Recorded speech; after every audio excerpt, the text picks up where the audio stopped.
பக்கத்து வீட்டு ஆண்டி, உங்ககிட்ட கெஞ்சி கேட்டுக்கிறேன், இன்னைக்கு ஒரு நாள் மட்டும் என் வீட்டு பக்கம் வந்துடாதீங்க. நீங்க வேற வீட்டுக்கு வந்துட்டு சும்மா போக மாட்டீங்க. வந்து எங்க அம்மா கிட்ட வந்து அதுக்கு அந்த மாதிரி வாங்கியிருக்காங்க வந்து ஆஃபர் வச்சுட்டு போவீங்க. எங்க அம்மாக்கு நிறைய வேலை இருக்குது, அதனால நீங்களே எல்லாமே மனசுக்குள்ள வச்சுட்டு எல்லாம் கூட்டிக்கோங்க.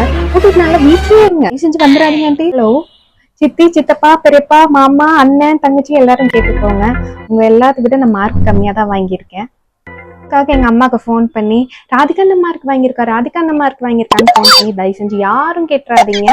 நான் உங்களை விட கம்மி மார்க் தான் வாங்கியிருக்கேன், ஆனா பாஸ் மார்க் வாங்கியிருக்கேன். தயவு செஞ்சு ஃபோன் பண்ணி இவ்வளவுதான் மார்க் வாங்கியிருக்காளா, அவ்வளவுதான் மார்க் வாங்கியிருக்காளான்னு தயவு செஞ்சு ஃபோன் பண்ணி கேட்டுறாதீங்க. மேல யாராச்சும் உன் பொண்ணு என்ன மார்க் வாங்கியிருக்கா, ஏய் ராதிகா நீ என்ன மார்க் வாங்கியிருக்கேன்ட்டு யாராச்சும் கேட்கட்டும், நான் பதில் சொல்லிக்கிறேன். உங்களுக்கு இதே வேலை, ரிசல்ட் வந்தா போதும், நீ என்ன மார்க் வாங்கியிருக்க, உன் பொண்ணு என்ன மார்க் வாங்கியிருக்கான்னு கேள்வி கேட்டுட்டே இருப்பாங்க. யார் ஸ்டேட் ஃபர்ஸ்ட் எடுத்தாலும் என்ன, யார் ஸ்டேட் ஃபர்ஸ்ட் எடுக்கலன்னா எனக்கு என்ன, நான் பார்ப்பேன், எனக்கு அது போதும்.